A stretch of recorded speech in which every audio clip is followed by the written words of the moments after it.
Ladies and gentlemen of the jury, you will be presented with a case that involves armed robbery and assault. Please keep in mind that the defendant should be presumed innocent until proven guilty. The burden to prove the defendant guilty beyond a reasonable doubt rests solely on the prosecution. The defense does not have anything to prove. Prosecutor, you may begin with your opening statement. On the evening of April 17, 2010, Mrs. Wilson, the victim, was assaulted and robbed outside of her residence as she returned home from work. During this encounter, Mrs. Wilson was knocked unconscious and her purse was stolen. Today, using the testimony of an eyewitness and arresting officer, I will prove to you that the defendant has committed this despicable act. Thank you. Defense, you may present your opening statement. My client has been caught in an unfortunate and tragic set of circumstances. He was misidentified by the eyewitness and has been falsely accused of a crime that he did not commit. I will show you the weaknesses in the prosecution's case. After considering everything I have to say today, you should find my client not guilty of the crimes of which he has been accused. Thank you. Please call your witness, prosecutor. I would like to call Mr. Steve Johnson to the stand. Please state and spell your name for the court and give your address. My name is Steve E. Johnson, Johnsson, 1337 Emerald Avenue, Providence, Rhode Island. Please be seated. Mr. Johnson, could you please explain, in your own words, what happened on the evening of April 17, 2010? My wife and I just finished eating dinner at our house. I was in the kitchen washing dishes while my wife is doing other housework. Around what time was this? It was about 6:10 or 6:15 p.m. Please continue. At our kitchen sink, there is a window that looks out into Miss Wilson's property. Are you and Mrs. Wilson good neighbors? We don't know each other really well, but we say hi or engage in small talk when we see each other outside on occasion. Okay. What happened next as you were washing dishes? As I glanced up, something caught my attention outside. I saw a man grabbing Miss Wilson and pointing a gun to her head.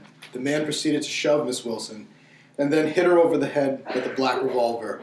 Miss Wilson fell to the ground, and it looked like the man ran off with her purse. So, Mr. Johnson, what did you do? I asked my wife to call 911 while I went to the next door to check on Miss Wilson. I checked to see if Miss Wilson had a pulse, which she did. I watched over her until help arrived. The paramedics and the police arrived to the scene within minutes. She started to regain consciousness shortly after. What else happened that night? I was interviewed by Officer Davis. I told him what happened. What did you tell him? Everything I just described to you. Did you tell him anything else? Yes, I also described the man to him. What did the man who assaulted and robbed Mrs. Wilson look like? He was Caucasian, male, and about 5'10", 200 pounds, with dark hair and a beard. His facial skin tone was reddish, like when someone blushes. He was wearing black pants and a black polo shirt. How long did you look at him? The part of the confrontation that I witnessed took about 10 seconds. Do you think that was enough time to get a good look at him? Yes, I do. I really tried hard to study the man so that I could describe him to the police. How close were you to this confrontation as it happened? Our houses are close together. There's just a strip of lawn between us. I would say that I was no more than 15 feet away. So, close enough to get a good view. Yes, I really tried hard to study the man.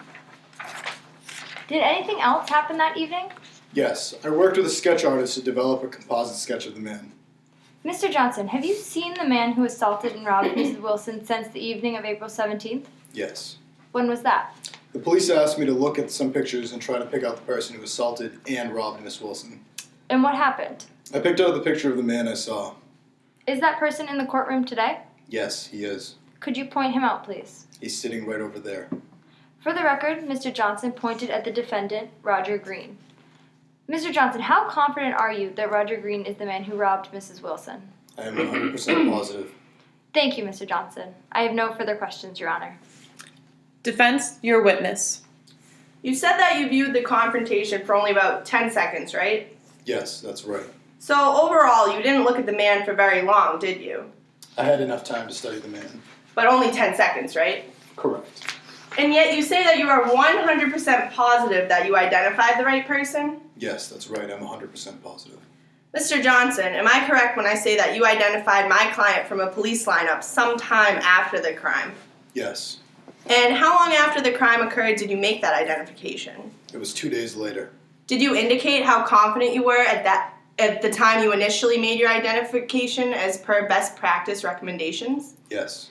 Your Honor, I would like to enter into evidence the statement that Mr. Johnson made on the day of his identification. Accepted. Mr. Johnson, is this the statement you completed on the date of the identification? Yes, it is. Would you read what you wrote on the day of your identification for the court, please? I wrote, I picked out photograph number 3. I'm 75% positive. I'm sorry, I couldn't hear you with the noise outside. Could you repeat what you just said? I wrote, I picked out photograph number 3. I'm 75% positive. So when you made your identification, you were 75% positive, and yet a few moments ago, you reported that you are 100% positive that my client is the man who assaulted and robbed Mrs. Wilson. Memory doesn't get better with time, Mr. Johnson. How did that happen? Why are you more confident now than you were then that my client is the man who assaulted and robbed Mrs. Wilson? I've been rehearsing my testimony a lot, but the lawyers and the police are prepared for court. I've become more confident each time I've rehearsed my testimony. Mr. Johnson, are you saying that you have become more confident now because you have been rehearsing your testimony? Yes, each time I rehearsed my testimony for the court with the lawyers and the police, I became more confident. I have no further questions, Your Honor. Prosecutor, any redirect? Mr. Johnson, how confident are you right now that you made an accurate identification? I am 100% positive. Thank you. I have no further questions. Prosecutor, please make your closing remarks. Ladies and gentlemen, after hearing the testimony, I think you will agree with me that all of the evidence adds up. There's an eyewitness that places Mr. Green at the scene of the crime. Based on this evidence, I believe it is your duty to find Mr. Green guilty. Defense, your closing statements? Ladies and gentlemen, I disagree with my colleague's assessment. The prosecution has not shown anything that proves with absolute certainty that my client committed this crime. Even the lone eyewitness is not 100% sure. For this reason, I feel that you are obligated to find my client not guilty. You will now be asked to listen to a set of instructions. Consider these instructions carefully when deliberating the evidence you have heard in today's trial. It is up to you to decide what evidence is reliable. Some things you should consider are: did the witness seem to have an opportunity to see and know the things about which the witness testified? Did the witness seem to have an accurate memory? Was the witness honest and straightforward in answering the attorney's questions? Did the witness have some interest in how the case should be decided? A juror may believe or disbelieve all of or any part of the evidence or testimony of any witness. If after consideration of all of the evidence you determine that the state has not proven beyond a reasonable doubt that Mr. Peter Brown was the person who committed these offenses, then you must find him not guilty. If, on the other hand, after consideration of all of the evidence, you are convinced beyond a reasonable doubt that Mr. Peter Brown was correctly identified, you will then consider whether the state has proven each and every element of these offenses charged beyond a reasonable doubt.